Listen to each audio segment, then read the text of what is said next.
Shu paytgacha siz har xil metodlar yordamida so'z yodlashga harakat qildingiz va yodlagan so'zlaringizning deyarli 90% ni yoki allaqachon unutib bo'lgansiz yoki noto'g'ri ishlatib kelyapsiz.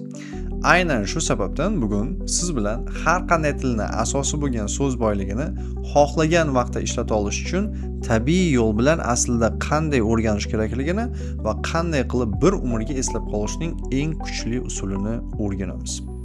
So ladies and gentlemen, welcome to the board. Bu videoda biz 3 ta asosiy savolga javob beramiz. Birinchidan, lug'at aslida qanday o'rganiladi? Ikkinchidan, qaysi lug'atdan boshlash kerak? Ya'ni eng birinchi navbatda qanday so'zlarni o'rganish kerak va har bir daraja uchun qanchadan so'z bilish shart? Va uchinchidan, o'rganilgan so'zlarni tabiiy ravishda qanday qilib umrbod eslab qolish mumkin? Demak, avval hamma qiladigan eng katta xatodan boshlaymiz. Ko'pchilik lug'at yodlashga kelganda mutlaqo noto'g'ri yo'l bilan qaysi so'zni yodlashni bilmay, pala-partish bir bog'dan bir tog'dan qilib, tizimsiz va mavzusiz ro'yxat asosida yodlaydi. Ya'ni bir-biriga umuman bog'liq bo'lmagan, shu sababdan tabiiy ravishda ishlatishga qiyin bo'lgan so'zlarni ro'yxat qilib yodlab chiqishga bir dunyo kuch, vaqt va energiya sarflashadi. Qarabsizki, yodlangan so'zlardan foydalanishga kelganda na yozishda, na gapirishda ishlata olishmaydi va albatta na eshitganda yoki o'qiganda ma'nosini eslay olishmaydi. Shuncha mehnatdan keyin ham hech qanday natija ko'rmaslik va albatta ko'ngilni sovutib, hafsalasini pir qilib qo'yadigan holat va menimcha til o'rganuvchilarning deyarli hammasi bu jarayondan o'tishga majbur. Internetda lug'atni qanday yodlash kerakligi va bu jarayon miyada aslida qanday kechishi to'g'risida ilmiy va lingvistik ma'lumotlar bor, lekin juda ham tarqoq holda berilgan. Aynan shu sababdan bugun men sizga yillar davomida yig'ilgan o'sha ma'lumotlarni hammasini ipidan ignasigacha ushbu videoda qisqagina qilib mavzuga ilmiy va tajribaga asoslangan holda tushuntirib beraman. Inshaalloh. Va siz uchun mutlaqo bepul tayyor lug'at kursini o'zimizning rasmiy Telegram sahifamizga joylab ham qo'yganmiz. Video so'ngida kanalga o'tib bemalol yuklab olishingiz mumkin bo'ladi.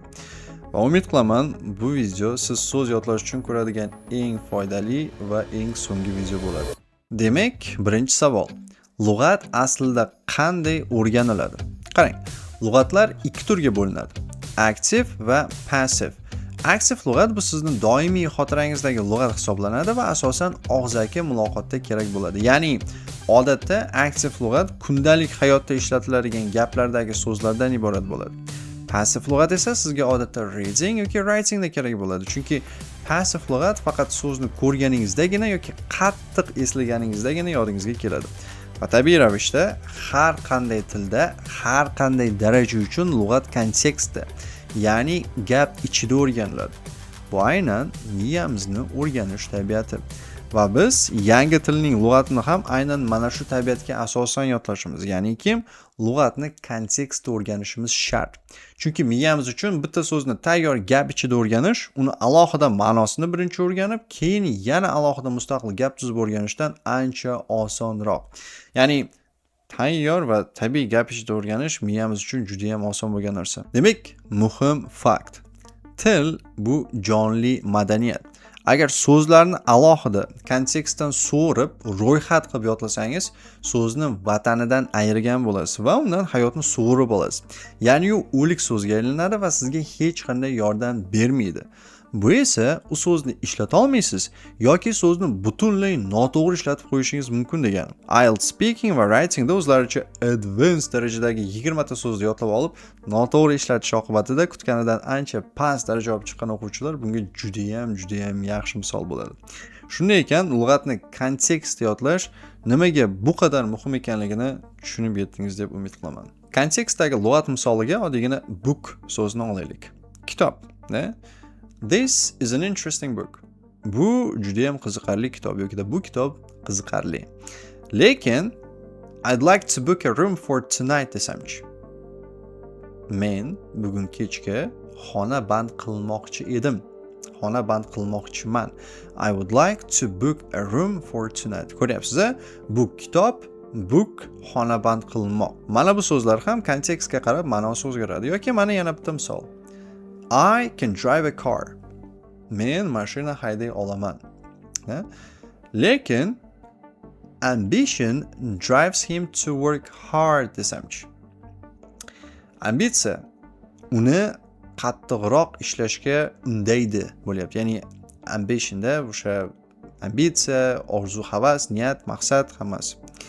Demak, drive so'zi boya I can drive a car da mashina hayday olaman bo'lsa, bu yerda undamoq ma'nosida kelyapti. Yoki yana bitta misol, she drives me crazy.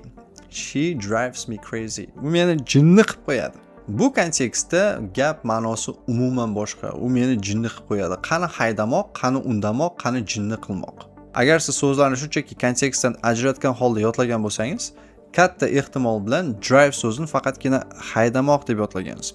Va shuning uchun ham he drives me crazy kabi gaplar chiqib qolsa, hayron bo'lib tushunmay o'tkazib yuborishingiz mumkin. Shu sababdan so'zlarni kontekstda, ya'ni gap ichida yodlash juda ham muhim. So'zlarni turli vaziyatlarda aynan to'g'ri ishlatishni bilish uchun. Ingliz tili siz uchun mutlaqo yangi til bo'lganligi uchun so'zlarni tarjimasini bilganingiz bilan siz qaysi so'zni qaysi vaziyatda qanday qilib to'g'ri ishlatishni bilmaysiz va buni inkor eta olmaysiz ham.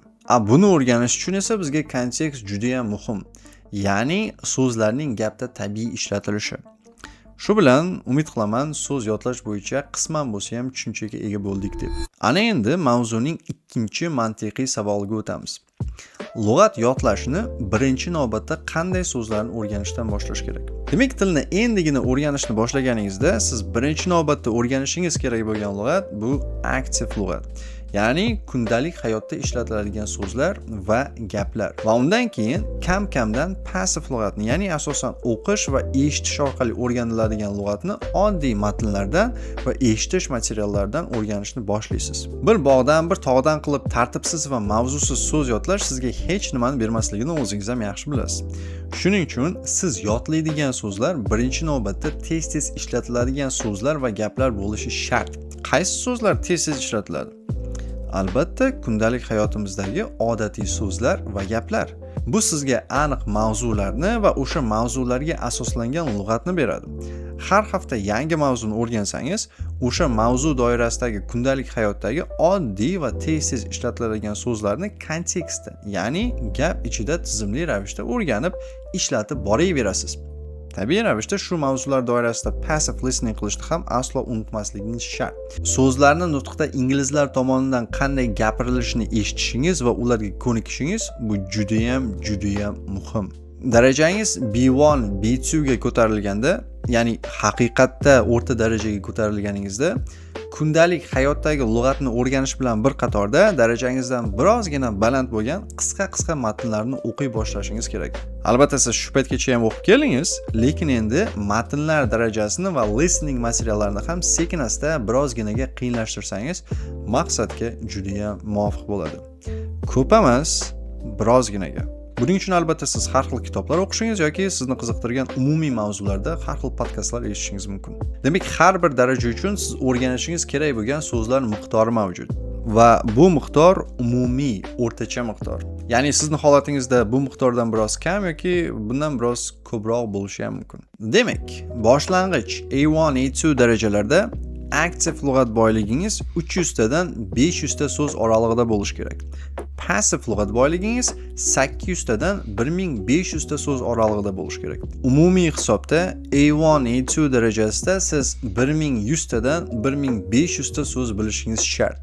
Va bu so'zlar faqatgina sizni kundalik hayotingizni tasvirlab beradigan so'zlar bo'lishi kerak. Boshlang'ich darajada kundalik hayotdan tashqari boshqa mavzulardagi so'zlarni sizga umuman keragi yo'q, chunki agar siz kuningizni, oilangizni yoki ishingizni tasvirlab bera olmasangiz, fotosintez yoki inflyatsiya haqidagi lug'atni sizga bir tiyinlik foydasi bo'lmaydi. To'g'rimi? Shuning uchun boshlang'ich darajada faqat va faqat kundalik hayotni tasvirlaydigan eng muhim so'zlarni va gaplarni o'rganamiz.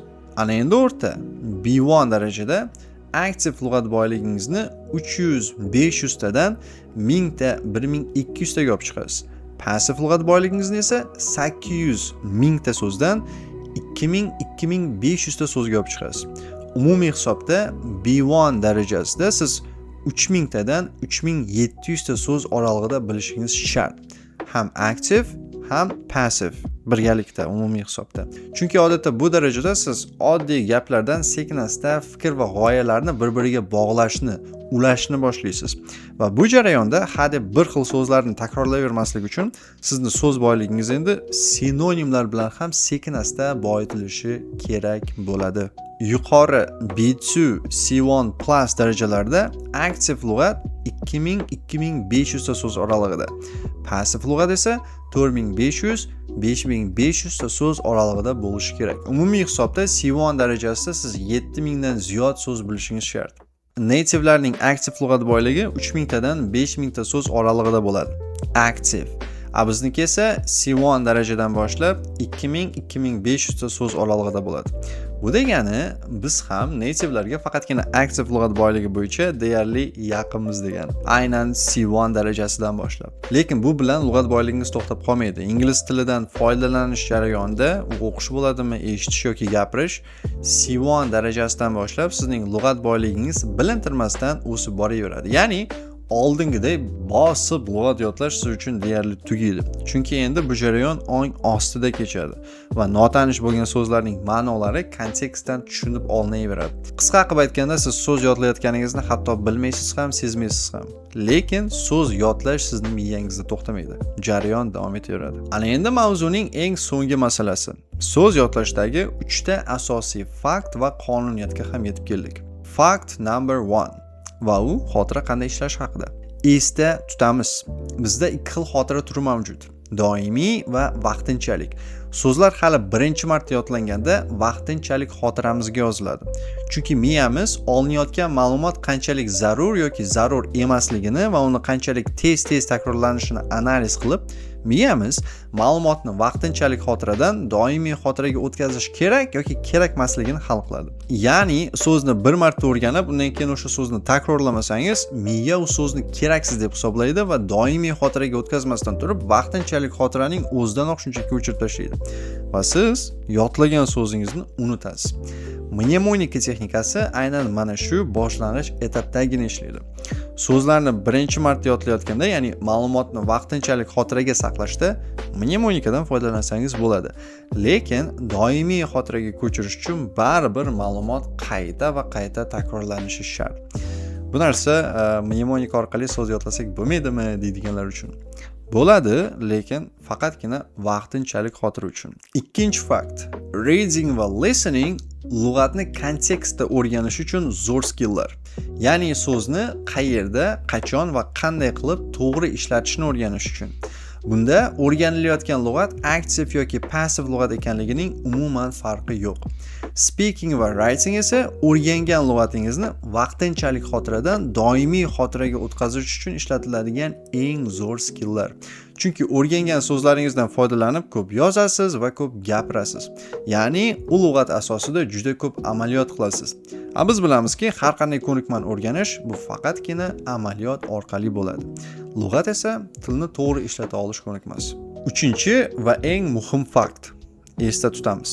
Qaytaraman, lug'at faqatgina ishlatish orqali o'rganiladi va yodlanadi. Agar tepadagi 4 ta skill lug'at o'rganishda va yodlashda ishlatilmasa, lug'atni boyitishni umuman orzu qilmasangiz ham bo'ladi. Ya'ni bu 4 ta skillni siz lug'at yodlashdan ajrata olmaysiz. O'zingiz mantiqan o'ylab ko'ring. Lug'at nima? Lug'at bu kundalik hayotimizda ishlatiladigan so'zlar. U qiyin bo'lishi mumkin, oson, akademik yoki og'zaki bo'lishi mumkin. Buning umuman farqi yo'q. Xo'p, bu so'zlar qanday ishlatiladi? Eshitish, gapirish, yozish va o'qish orqali. Demak, lug'at bizning hayotimizning ajralmas katta qismi, uni muloqotimizning asosi bo'lib xizmat qiladigan o'sha 4 ta skilldan ajratish xuddi cho'ldagi baliqqa o'xshaydi. Qaysi baliqni suvdan ajrata olsangiz, u suvsiz yashashi mumkin. Hech qaysi baliq. To'g'rimi? Shu bilan birga bizning miyamiz bu muskul va u faqat amaliyotda chiniqadi. Turnikda tortilish o'rniga shu haqida videolar ko'rib yotaversangiz, siz hech qachon tortilishni o'rgana olmaysiz. Bajarmaganingizdan keyin mushaklaringiz ham chiniqmaydi. So'zlarni agar nazariy qilib yodlayversangiz, u 4 ta skillda ishlatmasangiz, siz u so'zlarni bir umrlik qilib eslab qola olmaysiz. Ishlatilmagan so'zlarni qanday qilib eslab qolish mumkin? Yana bir umrga. Shuning uchun esda tutamiz. Nimani o'rganishingizdan qat'iy nazar, agar uni amaliyotda o'rganmasangiz, siz hech qachon o'sha narsani o'rgana olmaysiz. Sudralmaganingizda edi, hozir yurolmagan bo'lardingiz. Mantiqni tushundingiz deb o'ylayman. Nazariy gap so'zlarni tugatib, amaliy tizimga o'tish vaqti ham keldi. Ana endi o'rganiladigan lug'atni qanday qilib vaqtinchalik xotiradan doimiy xotiraga o'tkazishni ko'rib chiqamiz. Qarang, agarda o'rgangan mavzu doirasidagi lug'atingizga qaytib kelmasangiz, uni unutasiz va yana o'sha lug'atni qaytadan yodlashingizga to'g'ri keladi. Qaytadan yodlash esa eng azobli ishlardan biri. Shu sababdan ortiqcha bosh og'riqlari bo'lmasligi uchun har 4 kunda birinchi kun yodlagan so'zlaringizni qaytadan takrorlab chiqasiz. Kontekstda. Misol uchun 4-kuni o'sha 4-kunning materialini ham, 1-kunning materialini ham qaytarib chiqishingiz kerak bo'ladi. 5-kuni 5-kunning materiallarini ham, 2-kunning materiallarini ham qaytarib chiqasiz. Xuddi shunday 6-kunda ham 6-kunnikini, ham 3-kunnikini, keyin 7-kunda ham 7-kunnikini, ham 4-kunning materiallarini qaytadan o'qib, o'rganib, takrorlab chiqasiz. Va bu jarayon aylanib kelaveradi. Bir oyda bir marta o'rgangan barcha materiallaringizni qaytarib chiqasiz. Qarang, nima uchun bu narsa juda ham muhim? Chunki odatda 4-yo 5-kunga kelib, 1-kunda o'rgangan materiallaringiz agar har kuni gapirib yurmasangiz, eshitmasangiz, o'qimasangiz yoki yozmasangiz, ya'ni oddiy qilib aytganda ishlatmasangiz o'sha so'zlarni esingizdan chiqishni boshlaydi. Shu sababdan kunlik praktikaga va har 4 kundagi takrorlashga juda ham katta e'tibor berish shart. Bu metod orqali so'zlar tabiiy ravishda aktiv shaklda ham, passiv shaklda ham esingizda turadi. Va aynan mana shu takrorlash so'zlarni qadam-ba-qadam doimiy xotiraga yozib boraveradi. Qolaversa bizga Robbimiz tomonidan berilgan bunaqangi tabiiy tarzda so'z yodlashning ajoyib bir jarayon ham mavjudki, siz boshlang'ich darajadagi passiv lug'atni o'rganganingizdan so'ng o'rta darajaga chiqqaningizda o'sha passiv lug'at deyarli to'liq aktivlashadi. Ya'ni active vocabulary'ga aylanadi. Buning sababi esa juda ham oddiy. B1, B2 darajaga ko'tarilganingizda siz A1, A2 darajadagi so'zlarni juda ham ko'p eshitasiz, gapirasiz, yozasiz va o'qiysiz. Va bu holat A1, A2 darajada yodlagan passiv so'zlaringizni aktiv holatga olib keladi. Bu juda ham tabiiy jarayon. Xuddi shunday B1, B2 darajada yodlagan passiv so'zlaringiz C1, C2 darajaga ko'tarilganingizdan so'ng aktivlashadi. Va jarayon xuddi shunday davom etaveradi. Qaytaraman, bu juda ham tabiiy jarayon. Bu yerda hech qanday bir noodatiy narsa yo'q. Demak, xulosa qilib aytganda, umid qilaman, hozirgacha siz allaqachon so'z yodlashning eng yovuz, notabiiy va shu sababli samarasiz usuli bu ro'yxat qilib kontekstdan ayroq holda yodlash ekanligini tushunib yetdingiz. Chunki u metod orqali siz na so'zni doimiy xotirada saqlay olasiz va na to'g'ri ishlatishni o'rganasiz. Ro'yxat qilib so'z yodlasangiz, writing va speakingingiz so'zlarni noto'g'ri ishlatishingiz oqibatida shunchaki dabdala va notabiiy bo'lib chiqishi sizga endi sir ham emas deb o'ylayman. Lekin agar sizni yodlashingiz kerak bo'lgan so'zlarning miqdori qo'rqitayotgan bo'lsa, ko'p ham o'ylanavermang, siz doimiy tarzda ko'p so'z yodlamaysiz. Chunki so'zlarni yodlaganingiz sari yodlashingiz kerak bo'lgan so'zlar shuncha kamayib boraveradi. Ya'ni, boy misol uchun 3 oyda yodlashingiz kerak bo'lgan 2000 ta so'zdan 700 tasini o'rgansangiz, keyingi 2 oyga yana 2000 ta so'z yodlamaysiz-ku. Yodlashingiz kerak bo'lgan so'zlar 1400 taga tushadi. Ya'ni 700 taga kamayadi. Lekin agar yodlamay, qiyin deb yuraversangiz, tabiiy ravishda lug'at boyligingiz o'smaydi. Bu esa prokrastinatsiyaga olib keladi. Prokrastinatsiya esa keyinga qoldirish kasalligini battar kuchaytiradi. Va yodlashingiz kerak bo'lgan so'zlar ko'paysa ko'payadi-yu, lekin o'z-o'zidan kamayib qolmaydi. Lekin agar yodlasangiz, hash-bash deguncha qarabsizki 2000 ta emas, 10 000 ta so'zni qanday qilib yodlaganingizni bilmay ham qolasiz. Chunki bu juda silliq va tabiiy kechadigan jarayon. Qolaversa, yuqorida aytilgandek, darajangiz o'sgani sari so'zlarni, ma'nolarini kontekstdan tushunib olishni ham o'rganib olasiz. Bu esa so'z o'rganish jarayonini yana ham yengillashtiradi. Ya'ni so'z yodlash siz uchun shu qadar oddiy va tabiiy kechadigan jarayonga aylanadiki, siz oldingidek qiynalib so'z yodlashdan butunlay xalos bo'lasiz. Deyarli butunlay. Lekin bularda hammasi aynan B2 plus C1 darajalaridan boshlanadi. Ungacha baribir biroz mehnat qilishingizga to'g'ri keladi. Yana bir narsa, agar imtihon topshirayotgan bo'lsangiz, imtihonda faqatgina darajangizga mos bo'lgan so'zlarni ishlatishingiz kerak. Agar darajangiz o'rta bo'lsa-yu, lekin ishlatayotgan so'zlaringiz yuqori darajaniki bo'lsa, siz ekzaminator ko'zida xuddi o'zidan 5 barobar katta bo'lgan odam bilan ushmoqchi bo'layotgan jipirqqa o'xshab ko'rinasiz. Shunday bo'lmasligi uchun darajangizga mos, bilishingiz kerak bo'lgan so'zlardan foydalanib imtihonni topshirib chiqing. va sizga imtihonda omad tilaymiz. Shu bilan bugungi rolik ham o'z nihoyasiga yetay deb qoldi. Boya aytganimdek, tayyor bepul lug'at kursini siz bizning rasmiy Telegram sahifamizdan yuklab olishingiz mumkin. Havola video ostida bo'ladi. O'tib, obuna bo'ling va yuklab oling. So, with that being said, umid qilaman bugungi rolik siz uchun foydali bo'ldi. Bir-birimizdan uzoqda bo'lsak-da, qalban birgamiz. Missiyamiz ham bir. Keyingi roliklarda ko'rishguncha, take care. Ciao.